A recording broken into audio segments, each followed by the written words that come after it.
Mientras quiero saludar, está con nosotros Eduardo Gamarra, profesor de Ciencias Políticas de la Universidad Internacional de la Florida. Profesor Gamarra, buena tarde, gracias por acompañarnos. Un placer, Idania, como siempre. Igual para nosotros tenerlo. Bueno, tenemos noticia de último minuto. Es la condena a 18 años de estos jóvenes ligados al entorno presidencial de Venezuela. Uno pudiera usar un refrán coloquial y decir éramos 8 y parió la abuela, más o menos en relación al gobierno de Venezuela, porque creo que en nada le ayuda esta condena que acaba de producirse cuando hace apenas 48 horas se decía que por primera vez en este tribunal se decía que Nicolás Maduro estaba al tanto de la actividad de estos jóvenes.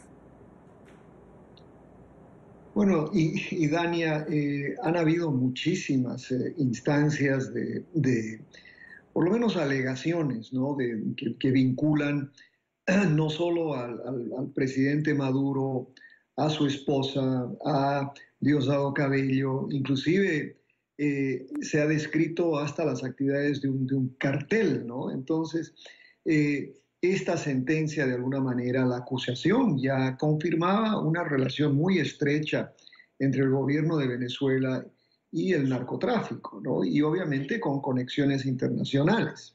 Entonces, eso creo que es importante entender el contexto en el que sucede esto.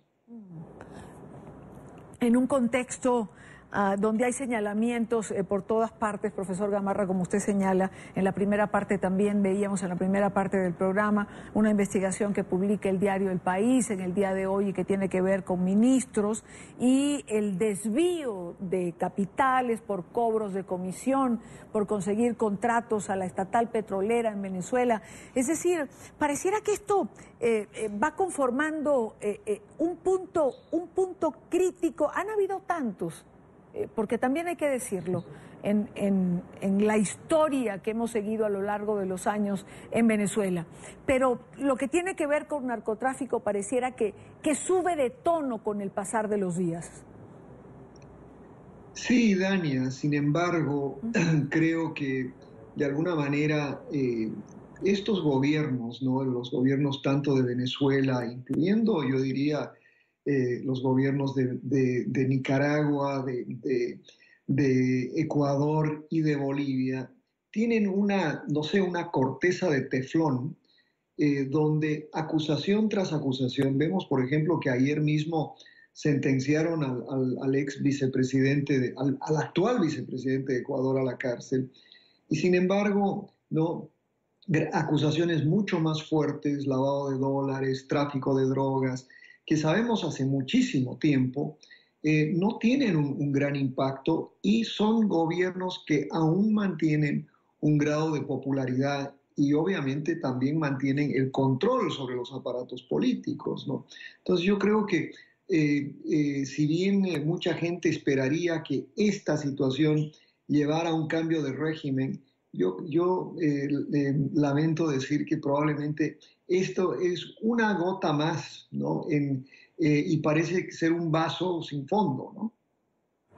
Usted lo ha dicho, pero lo de la corteza de teflón creo que es una buena manera de explicar lo que pasa con estos gobiernos. Todo resbala. Ojalá y algún día se detenga esta situación cuando hay tantas pruebas que señalan los vínculos de alguna manera con el narcotráfico y con el crimen organizado. Pero retomemos el tema, profesor Gamarra, por el cual habíamos acordado conversar en la tarde de hoy, pero se produjo esta información de último minuto, y es un poco voltear la mirada hacia los Estados Unidos, donde las cosas de alguna manera también se complican para el gobierno de Donald Trump. Yo quiero retomar una frase de una de las invitadas de Diana Castañeda en la nota que vimos hace unos minutos, cuando decían, estamos llegando a un momento crítico, y todo esto tiene que ver con las acusaciones de acoso sexual, con las denuncias que se han presentado al propio presidente de los Estados Unidos. Estamos llegando a un momento crítico. Yo tomo la afirmación como pregunta y se la traslado. Y Dania, parece ser que si los presidentes populistas de América Latina tienen una corteza de teflón, el presidente Trump también parece estar absolutamente blindado contra todo tipo de acusaciones, porque realmente él mismo lo decía en su campaña, ¿no? Yo puedo cometer cualquier barbaridad, ¿no? Matar a alguien en la Quinta Avenida, dijo, y no me pasaría absolutamente nada. Yo creo que el hecho de que llegó a la presidencia con pleno conocimiento de varias de estas acusaciones y que esa base que tiene votó por él a pesar de esas acusaciones, hace que el presidente Trump tenga pues una capacidad de resistencia. Y por otra parte, no creo que el Partido Republicano, que controla ambas cámaras, para iniciarse cualquiera de estas investigaciones, tendríamos que tener una buena parte del Partido Republicano haciendo las acusaciones. Yo dudo que lleguemos a eso. O sea, a pesar de la magnitud de las acusaciones, no creo que vaya más allá de donde estamos hoy. Quizás no más allá en relación al presidente Trump, pero cuando hablamos, por ejemplo, de lo que aparentemente puede ser un suicidio del señor Johnson, cuando vemos lo que pasó en Alabama, que ganó el candidato demócrata y no el republicano, cuando prácticamente daban por asegurado ese triunfo, la pregunta es, ¿le puede cobrar esta circunstancia o esta situación al Partido Republicano más allá del propio presidente Trump? Y Dania, ahí sí yo creo que estamos empezando a ver por lo menos algunos indicios, ¿no? Ya lo vimos en las elecciones de Virginia, lo vimos en la elección de Alabama, ¿no? Donde el Partido Demócrata está recuperando algún espacio. La gran esperanza, obviamente, es que el 2018, en noviembre del 2018, recupere varios escaños en la Cámara Baja, no logrará tomar control de la Cámara Baja, pero sí podría tener esperanzas de recuperar control de la Cámara Alta, si es que esta tendencia continúa. Pero sí es importante señalar, ¿no?, que lo que se está viviendo con el tema de acoso sexual trasciende, ¿no?, de la política a los medios de comunicación, obviamente a la industria cinematográfica, y todos parecen estar haciendo si no es un suicidio como el caso del señor Johnson, están de todas maneras terminando con carreras brillantes, de gente brillante, que se comportaron pues de la misma manera que el señor Trump. Entonces, esta es una sociedad muy curiosa, donde todo el resto de la sociedad, incluyendo el Partido Demócrata, parece estar pagando un costo, pero el presidente se está manteniendo fuera de este cobro, al menos inmediatamente. Yo pienso que quizás es algo prematuro todavía decir que lo que está sucediendo con este tema va a ser suficiente para lograr un cambio en las cámaras y por otra parte un cambio inclusive quizás de negarle la reelección el año 2020 al presidente Trump. Sí, digamos que la mayor parte de los analistas coinciden, profesor Gamarra, en que quizás sea demasiado pronto para saber cuál va a ser la consecuencia exacta, pero son síntomas de alarma que, a decir de muchos, los asesores del presidente Trump tendrían que tomar en cuenta. Es decir, han caído figuras importantes de Hollywood y no sé si valga la comparación, pero esto también está cobrando en el gobierno. Pareciera que la ética, pareciera que la decencia, pareciera que el movimiento femenino ha levantado una voz y toca la puerta de la conciencia. ¿Hasta dónde y hasta cuándo permitir este tipo de abusos, no? Sí, Dania, yo creo que lo que tú señalas es correcto. Sin embargo, ¿no?, debemos también estar muy conscientes, por ejemplo, en el caso de Alabama, ¿no?, el margen de victoria fue tan pequeño que uno también debe entender que hubo casi 50% del electorado de Alabama que votó por un señor acusado de ser pedófilo, ¿no? Y también debemos acordarnos que el presidente Trump hace un año ganó una elección con 13 acusaciones, ¿no?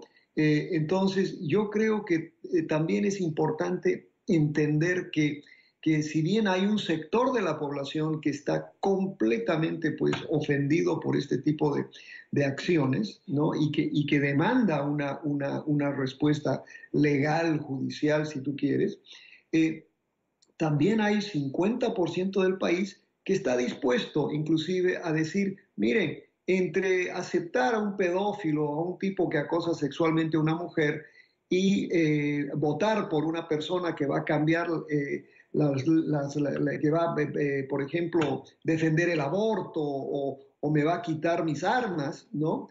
Prefiero el pedófilo. Entonces creo que tenemos que entender eso, que al final de cuentas, el día de cada elección lo que determina es cuál de estos sectores del país sale a votar. Y los republicanos conservadores han sido mucho más organizados que los sectores liberales en este país. Sí. Y yo creo que lo que nos señala Alabama, ¿no? Sobre todo el caso de Alabama, es qué pasa cuando especialmente al votante afroamericano se lo moviliza. Tiene un impacto enorme. Y yo creo que es también una lección para los hispanos. Acuérdate, Dani, el año pasado hablábamos mucho de la gran promesa del voto hispano. Pero el voto hispano no es ni tan disciplinado, ni sale a votar el día de elecciones, ¿no? El voto hispano tiene el potencial, y lo va a tener mucho más el 2020, de ser determinante a la hora de la hora, ¿no? Bueno, y quizás un factor movilizador para ese voto hispano sea precisamente la política del presidente Trump en contra de la migración. Es decir, eso es un factor que también está haciendo peso y puede cambiar la actitud del votante. ¿Cuántas veces se le ha dicho al votante hispano que hay que votar para tener poder de decisión?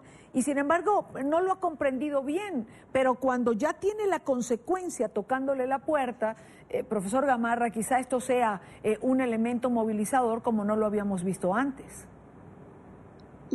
Sabes, Idania, y esto ya lo hemos estudiado bastante, ¿no? El tema migratorio es bastante complejo de entender, porque al final lo que vimos el año pasado es que el factor migratorio, la amenaza del muro, en realidad no movilizó a la gente, ¿no? A pesar de todo, hubo un gran ausentismo hispano. O sea, y ahí pues hay muchísimas explicaciones. El hispano que puede votar ya no tiene un problema migratorio. Son aquellos los indocumentados los que sí tienen el problema migratorio. Entonces yo creo que si bien estoy de acuerdo contigo que el tema de migración puede movilizar a los hispanos, creo que al hispano lo va a movilizar otras cosas, sobre todo el tema de salud. Vemos, por ejemplo, acá en el estado de la Florida, el tema de salud, el tema de Obamacare sobre todo, tiene un impacto enorme sobre el hispano de bajos recursos. Y a nivel nacional también. Eso sí puede ser un factor de movilización apenas empecemos a contar los costos, ¿no? De lo que van a hacer estas transformaciones en política pública que se vienen en estos mismos días, ¿no? Sí. Bueno, como siempre, profesor Eduardo Gamarra, gracias por acompañarnos en NTN 24. Un placer, Idania.